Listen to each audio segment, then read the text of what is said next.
আজ ব্লগটা সন্ধ্যা থেকেই স্টার্ট করলাম। রাত্রে খাবার বানাচ্ছিলাম, আজ একটু মিক্স সবজি বানাবো আর রুটি, ক্যাপসিকাম গাজর সব কিছু দিয়ে। এই সবজিটা শীতকালে মানে প্রায়ই হয়, মানে সব রকম সবজি থাকে, তাই গ্রীষ্মকালে তো এইসব সবজিগুলো পাওয়া যায় না। তাই এই সবজিগুলো দিয়ে একটু মানে সবজি বানালে খুব ভালোই লাগে, মিক্স সবজি। তারপরে ঘরের মানে রান্নাঘরে অনেক কিছুই কাজ, এই যে এইগুলো বানানো, আমি বানাচ্ছিলাম পাঁচফোড়ন। আমি বাড়িতেই বেশিরভাগ পাঁচফোড়ন বানাই, আমি কিনে নিয়ে আসি না, সব রকম জিনিস থাকে তো একসাথে বানিয়ে আমি ভরে রেখে দিয়ে সেটা ইউজ হয়।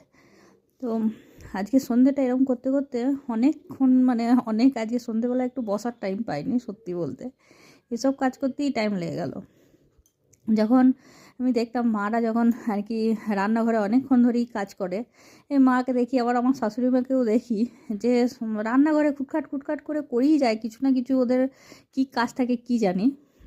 এবার আমি সেটা ভাবতাম তাই, কিন্তু এখন দেখি যে আমি যখন আমার নিজের এখানে আমার নিজের কিচেনের কাজ থাকে, তো কত কাজ না থাকে বাবরে, ছোটকা ছোটকা কাজ, এইসব কাজ করতে গিয়ে প্রচুর টাইম লাগে। তো সেটাই ভাবি এখন আমারও সেই ওই একই কাজ। শাশুড়ি মায়ের কাছে যখন যাই আমি সত্যি রেস্ট পাই, ওসবগুলো এখন দেখতে হয় না, কেন ওনার বাড়ি যাই, তাই সেই জন্য অত মানে মোটা সে উনিই করে রাখেন। আর কিন্তু এখানে তো আমাকে সব কিছুই করতে হয় নিজে হাতে।